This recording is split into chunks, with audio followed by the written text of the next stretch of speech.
দিন আসে দিন যায়, সময়টা চলে যায়, তবু আছি এই বেশ ভালো। জীবনটা রঙময়, যেভাবেই হওয়া চাই, নয় কবু সাদা কালো। এই আশাতে স্বপ্ন ভাসে, সুখ হাসে চোখে মুখে, চায়ের চুমুকে, চায়ের চুমুকে। শুধু দর্শক সবাইকে সকালে শুভেচ্ছা। আশা করি সবাই খুব ভালো আছেন, সুস্থ আছেন। আপনাদেরকে আরো ভালো রাখতে চলে এলাম চায়ের চুমুকেতে।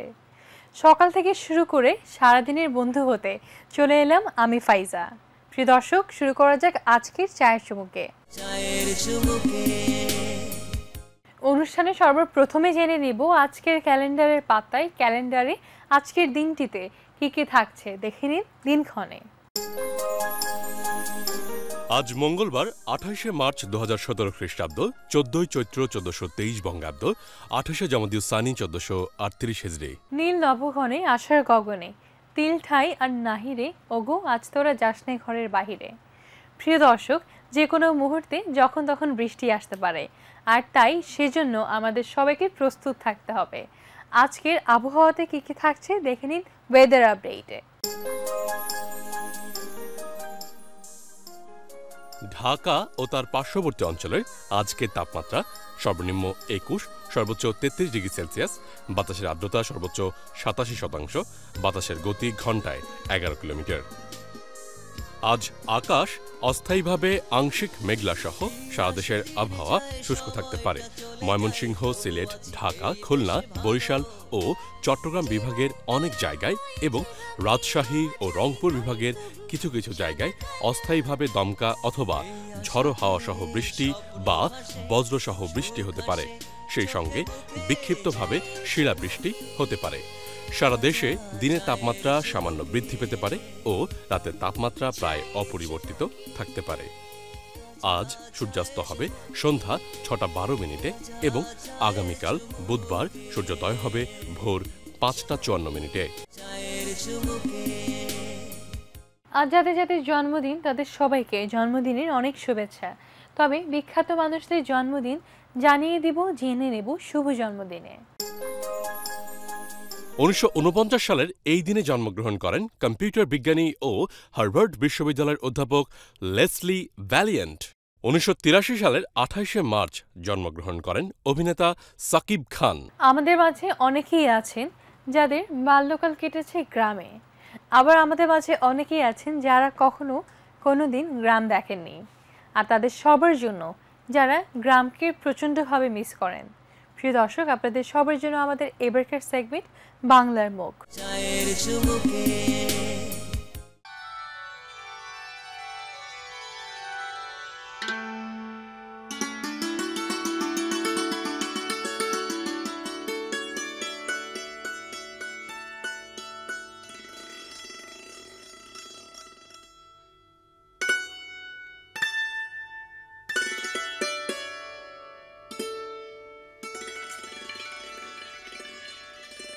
শহরের ব্যস্ততায় আজ যারা ক্লান্ত, তাদের অধিকাংশেরই জন্মই গ্রামে।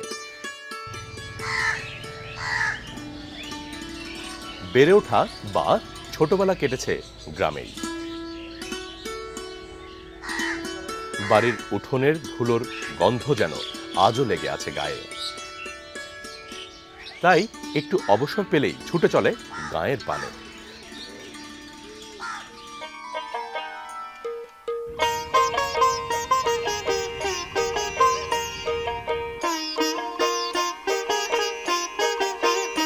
বলছি শলমাসী ভারালিয়াপাড়া গ্রামের কথা। ঢাকার অদূরে সাভার থানায় অবস্থিত এই গ্রামের অধিকাংশ মানুষই কৃষক। সকাল হলেই ছুটে চলে শস্য খেতে, সংসারের চাহিদা মেটাতে এবং নিজেকে একটু আর্থিক স্বাবলম্বী করতে নিরন্তর কষ্ট করে যাচ্ছে তারা প্রখর রোদের তাপ উপেক্ষা করে।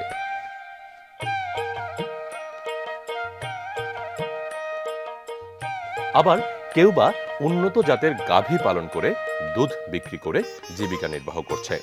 তারপরেও গাঁয়ের এই সহজ সরল মানুষগুলোর মুখে সুখের হাসি।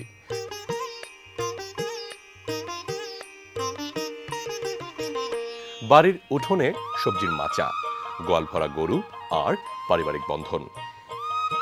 এ তো কেবল গায়েই দেখা মেলে।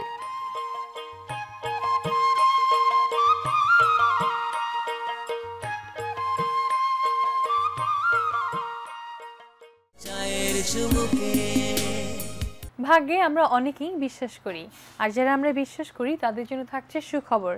আমরা দেখিয়ে দিচ্ছি বৃশ্চিক রাশি, মেষ রাশি, কন্যা রাশি, কুম্ভ, আরও যত কি রাশি আছে আপনাদের সবার ভাগ্যে রাশিতে কি থাকছে দেখে নিন রাশিফলে। চায়ের চুমুকে মেষ রাশি, কর সম্পর্কিত কোনো বিষয়ে সম্পৃক্ত হতে পারেন। সাময়িকভাবে সময় কিছুটা প্রতিকূল যেতে পারে। প্রবাস সংক্রান্ত বিষয়ে আর্থিক লেনদেনে সচেতন থাকুন। বৃষ রাশি, অবিবাহিত কারো কারো ক্ষেত্রে বিয়ের সম্ভাবনা রয়েছে।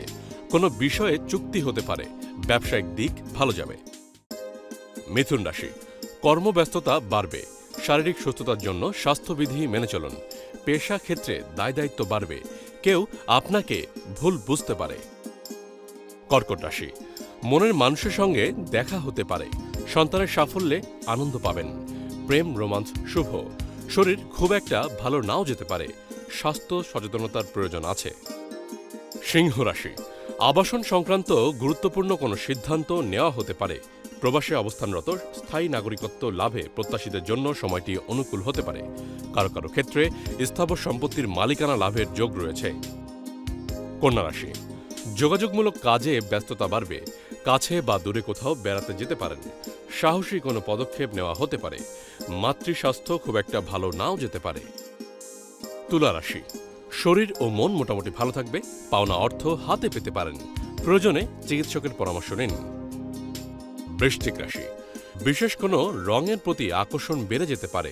মানসিকভাবে চাঙ্গা অনুভব করবেন। পাওনা আদায়ে তাগাদা দিন। ধনুরাশি, পুরনো কোনো রোগে সাময়িক ভুগতে হতে পারে। স্বাস্থ্য সচেতনতার প্রয়োজন আছে। সাময়িকভাবে কাজকর্মে বিলম্ব হতে পারে। কাজ ফেলে না রেখে হাতের কাজ দ্রুত শেষ করার চেষ্টা করুন। মকর রাশি, আয় উপার্জন বৃদ্ধি পেতে পারে। পুরনো কোনো বন্ধুর সঙ্গে দেখা হতে পারে। পারিবারিক সম্পর্ক ভালো যাবে। ব্যয় বৃদ্ধি পেতে পারে। কুম্ভ রাশি, পেশাক্ষেত্রে প্রভাবশালী কারো আনুকূল্য পেতে পারেন। আয় ব্যয়ে ভারসাম্য বজায় রাখার চেষ্টা করুন। মীন রাশি, ভাগ্য উন্নয়নে প্রভাবশালী কারো সহযোগিতা আশা করতে পারেন। উদ্যোক্তা হিসেবে সাফল্য লাভের যোগ রয়েছে। আয় উপার্জন বাড়তে পারে। চায়ের চুমুকে বাংলার প্রতিটি ঘরে ঘরে এটিএন বাংলা। এটিএন বাংলার পর্দায় কি বা নেই, এটিএন বাংলা আপনাদের জন্য সবকিছু আয়োজন করেছে। আজকে এটিএন বাংলার পর্দায় কি থাকছে দেখে নিন এটিএন হাইলাইটসে। চায়ের চুমুকে নানা রঙের হাজার হাজার চোখ,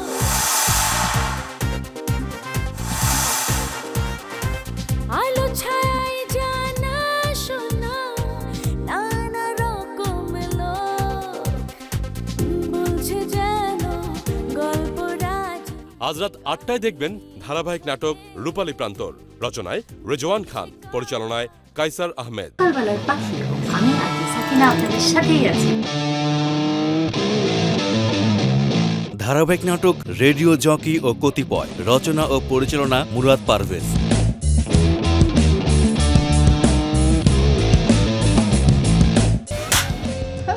radio jockey Sakina, she is a liar. দেখুন আজ রাত 8:40 Mr. Twist presents the Naveed Mahbub Show. সবাই আমাকে দেখলে বলে, আরে নাভিদ ভাই আপনি একটা কমেডিয়ান, একটা জোকস বলেন না প্লিজ। আমি বলি আপনি ডাক্তার না, একটা কোলোনোস্কোপি অপারেশন করে দেখান। আজ রাত 9:18 দেখবেন মিস্টার টুইস্ট নিবেদিত বিনোদনমূলক অনুষ্ঠান দ্য নাভিদ মাহবুব শো। হাড়ির তলার মতন জেট প্ল্যাক করে রেখেছো কেন? আমি ধরা খেয়েছি। ধরা খেয়েছি মানে? 10:55 রয়েছে S.A. হক অলিক পরিচালিত ধারাবাহিক নাটক আয়নাঘর। মিয়া ভাই, চোরের বউ চুন্নি, আমি তার ছোট বোন। কি বলবে দয়া করে সরাসরি বল। নারী গো, আরো বেশি বেশি ভার্সিটিতে ভর্তি হবো, বুঝছো? হ্যাঁ জানে না, মাইয়া মাইনসে ভার্সিটিতে গেলে খারাপ হয়ে যায়। আরে same time same palace uncle, same problem. আবে ওই ফোন মেরে এগুলো কি করতেছস তুই? আমার হাতে যদি নাস্তা খেতে হয় তাহলে এভাবেই খেতে হবে। কিন্তু এই রুটি তো কেউই খাবে না, আর আপনার দেবর তো খাবেই না। তোর সমস্যাটা কি? তুই বাড়ি যাচ্ছিস না কেন? কেন যাচ্ছি না সেটা তো আমি ছোট চাচুকে বলেছি। প্রতিদিনের ধারাবাহিক নাটক নের খোঁজে গাংচিল, রচনা ও পরিচালনা মোহন খান।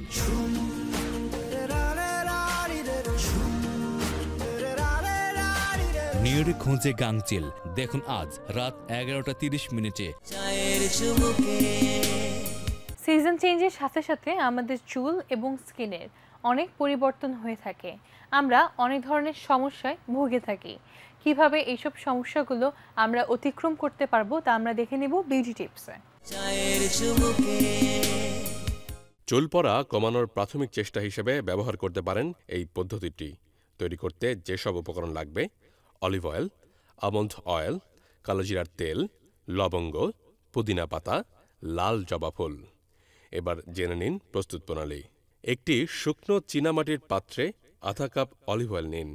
1 মুঠো তাজা পুদিনা পাতা থেতো করে এই তেলে ভিজিয়ে রাখুন পুরো 24 ঘন্টা। আরেকটি চীনামাটির পাত্রে 2 টেবিল চামচ অলিভ অয়েল নিন। 5টি লবঙ্গ থেতো করে এই তেলে ভিজিয়ে রাখুন 24 ঘন্টা। এবার একটি চীনামাটির পাত্রে পুদিনা ভেজানো তেল ছেঁকে নিন। একই পাত্রে লবঙ্গ ভেজানো তেলও ছেঁকে নিন। এবার এতে 2 টেবিল চামচ আমন্ড অয়েল ও 1 চা চামচ কালোজিরার তেল দিয়ে ভালো করে চামচ দিয়ে নাড়াচাড়া করে মেশান। এই তেল একটি পরিষ্কার শুকনো কাচের বোতলে সংরক্ষণ করুন। আর এই উপকরণ ব্যবহারে যদি চুল পড়া না কমে তাহলে অবশ্যই পরীক্ষা করিয়ে দেখুন যে আপনি কোনো অসুখে আক্রান্ত কিনা। গানকে বলা হয় মনের খোরাক।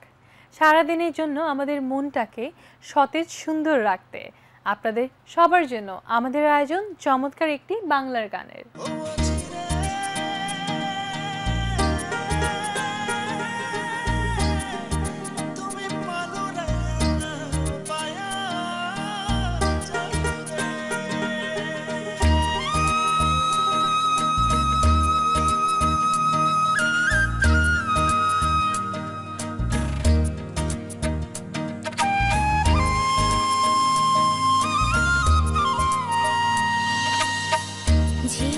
সে পাল তোলে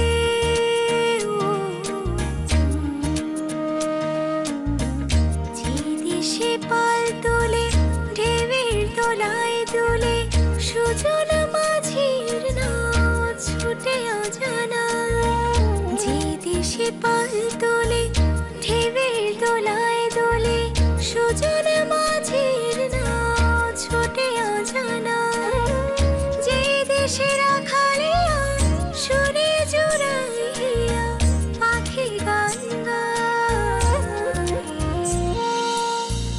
সেই তো আমার দেশ, রূপ যারে নাই শেষ, যারে মাঝে খুঁজে পাই মায়ার বেশ, সেই তো আমার বাংলাদেশ।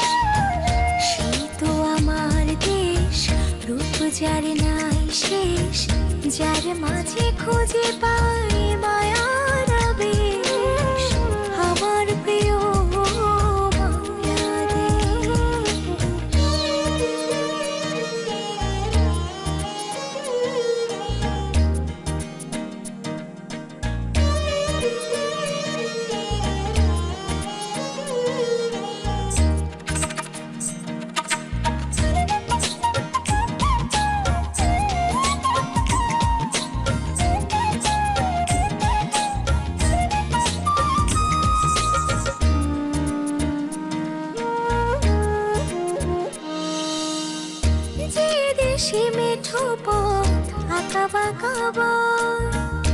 যে দেশের ধুলোতে সোনা মিশে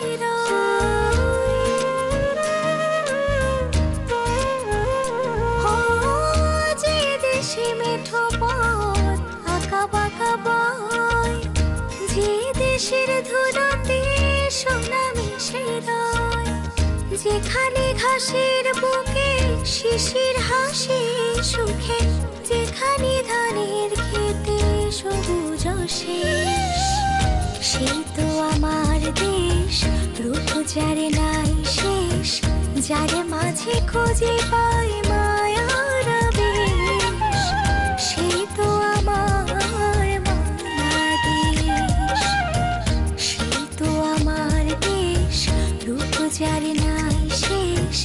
যার মাঝে খুঁজে পাই মায়ার আবেশ, আমার প্রিয় বাংলাদেশ।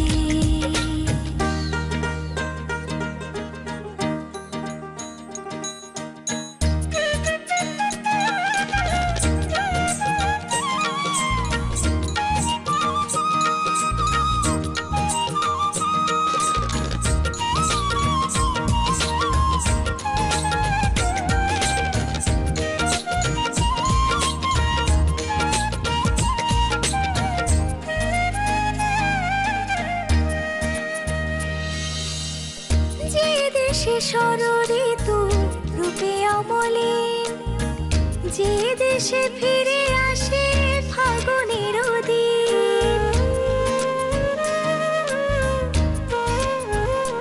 ও যে দেশে ষড়ঋতু রূপে অমলিন, যে দেশে ফিরে আসে ফাগুনের দিন, যে দেশে মাঠের শেষে সুনীল আকাশ মিশে, যেখানে দক্ষিণ হাওয়া ছুঁয়ে যায় কেশ, সেই তো আমার দেশ, রূপ যার নাই শেষ, যার মাঝে খুঁজে পাই মায়ার আবেশ, সেই তো আমার বাংলাদেশ, সেই তো আমার দেশ, রূপ যার নাই শেষ, যার মাঝে খুঁজে পাই মায়ার আবেশ, আমার প্রিয় বাংলাদেশ।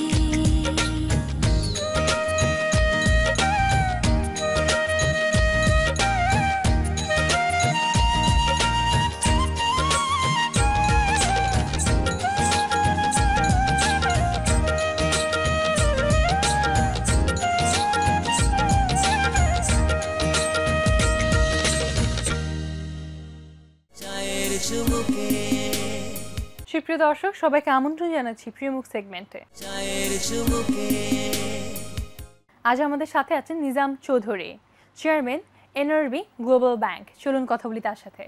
শুভ সকাল, কেমন আছেন? ভালো, আপনি ভালো আছেন? ভালো আছি। প্রথমে আপনার কাছ থেকে জানতে চাই আপনার ব্যস্ততা কেমন চলছে? আপনি জানেন আমি তো একটা ব্যাংক চালাই, সেখানে যেতে NRB global bank. NRB global bank, সেখানেই বেশিরভাগ সময় আমার কাটে দিনের। আমরা অফিসে গিয়ে আমরা নানান ধরনের কাজের সাথে জড়িত, যেমনিভাবে আমরা ব্যাংকটা কিভাবে চলবে সেটাকে আমরা নির্দেশনা দিই, যদিও চেয়ারম্যানের সরাসরি কোনো সম্পৃক্ততা নেই এভরিডে বিজনেসে, কিন্তু তারপর সবার সাথে খুব ভালো কমিউনিকেট করতে হয়। তবে কমিউনিকেট করলে পরে সেটা ভালো থাকে। এছাড়া আমাদের এই এনআরবি ব্যাংকগুলো হচ্ছে বাংলাদেশি প্রথম একটা আইডিয়া, যেটা ইতিপূর্বে আর কখনো ছিল না। এই সরকার ক্ষমতায় আসার পরে আমরা চাইলাম যে আমাদের প্রবাসে প্রায় 1,30,00,000 নন রেসিডেন্ট বাংলাদেশে যারা বসবাস করেন আমাদের দেশে, ফরেন কারেন্সি পাঠান, তাদের জন্য কি একটা ব্যাংক করা যায় কিনা।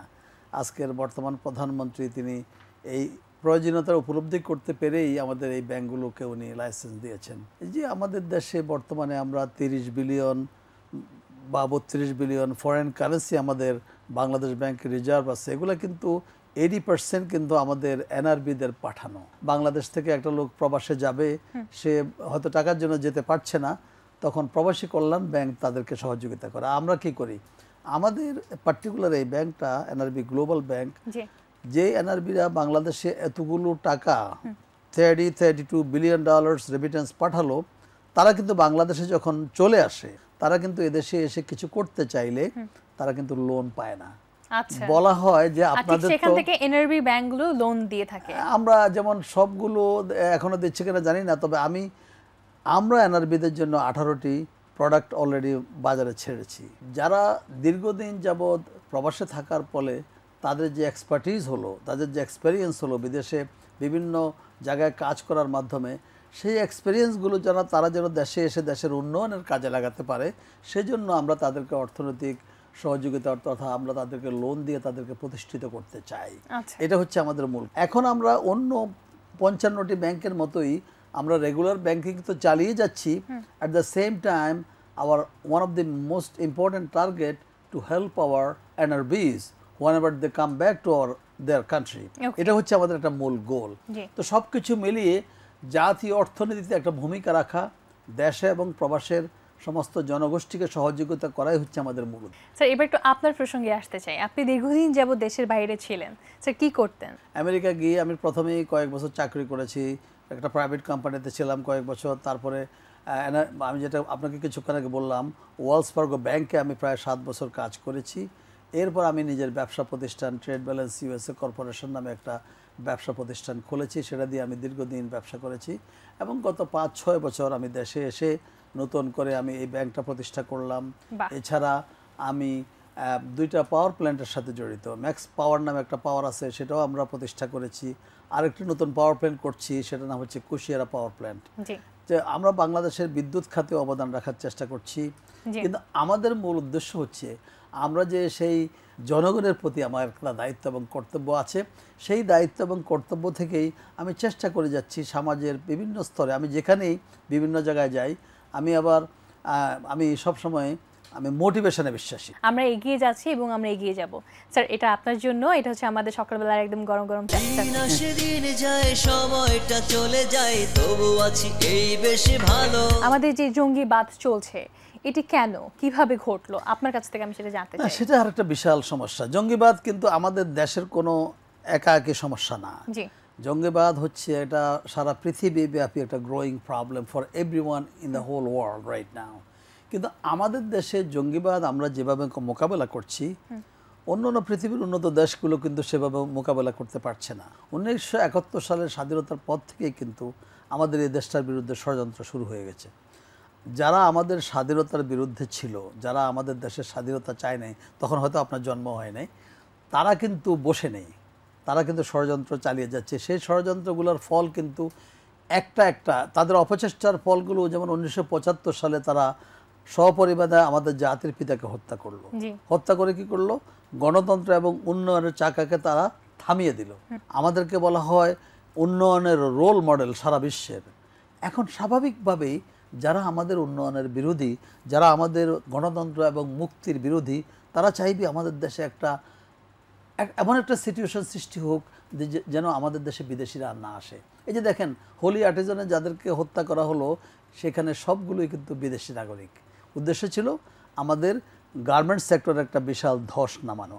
আর সবচেয়ে বড় কথা, যেটা আমাদের দেশে শান্তি শৃঙ্খলা রক্ষাকারী বাহিনীকে আমি আজকে ধন্যবাদ দিতে চাই, এ পর্যন্ত যতগুলো ইনসিডেন্ট ঘটেছে তারা কিন্তু অত্যন্ত শক্ত হাতে সবগুলো মোকাবেলা করেছে। মানে আশকোনাতে যে আমাদের হাজি ক্যাম্পের পাশে র্যাবের যে অস্থায়ী ক্যাম্পে একজন আত্মঘাতী যে নিজের প্রাণ দিল, এটা কিন্তু একটা সিগনিফিক্যান্ট ঘটনা বাংলাদেশে প্রথম ঘটলো।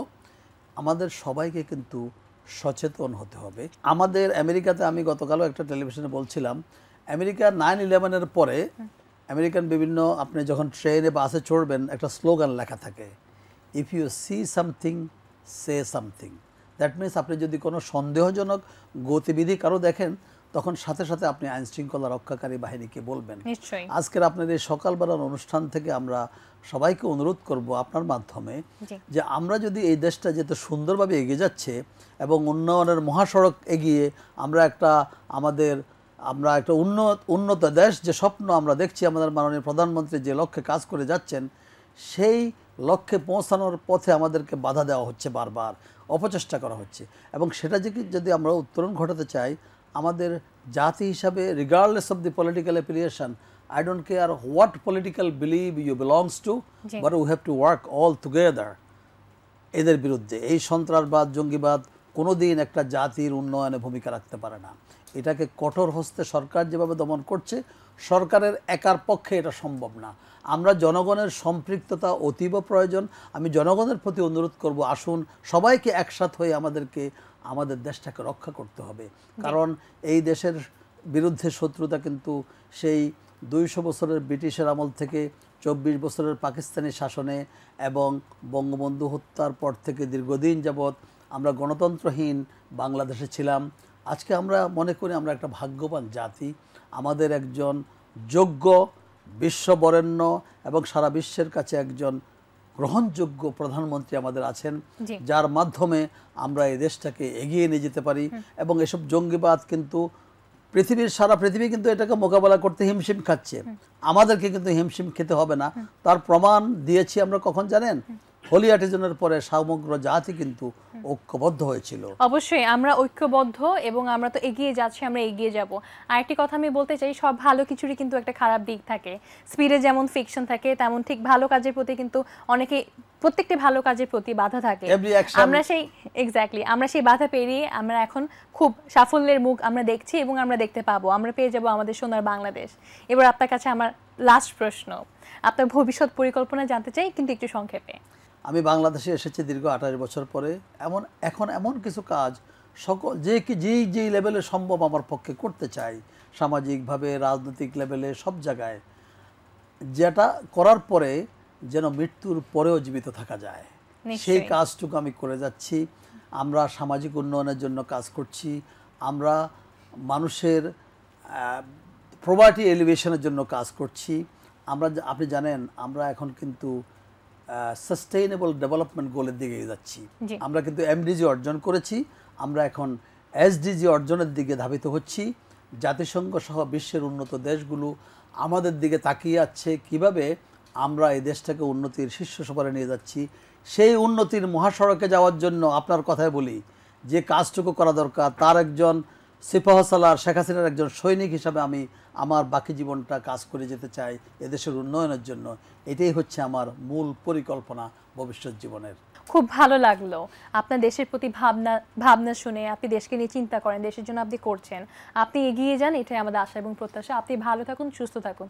আপনাকে অনেক ধন্যবাদ। আপনার মাধ্যমে আমি বলবো, আজকে আপনারা এখানে আমাকে ডেকেছেন এর জন্য আপনাকে ধন্যবাদ জানাচ্ছি, এটিএন বাংলাকে ধন্যবাদ জানাচ্ছি, এবং আপনাদের মাধ্যমে যে কথাগুলো আমি বলতে পারলাম দর্শকদের সামনে, সেজন্য আপনাদেরকে আবারও ধন্যবাদ জানিয়ে দর্শকদেরকে ধন্যবাদ জানাচ্ছি। সুপ্রিয় দর্শক, আজ এ পর্যন্তই বিদায় নিচ্ছি। সবাই ভালো থাকুন, সুস্থ থাকুন, চোখ রাখুন এটিএন বাংলা পর্দায়। আল্লাহ হাফেজ।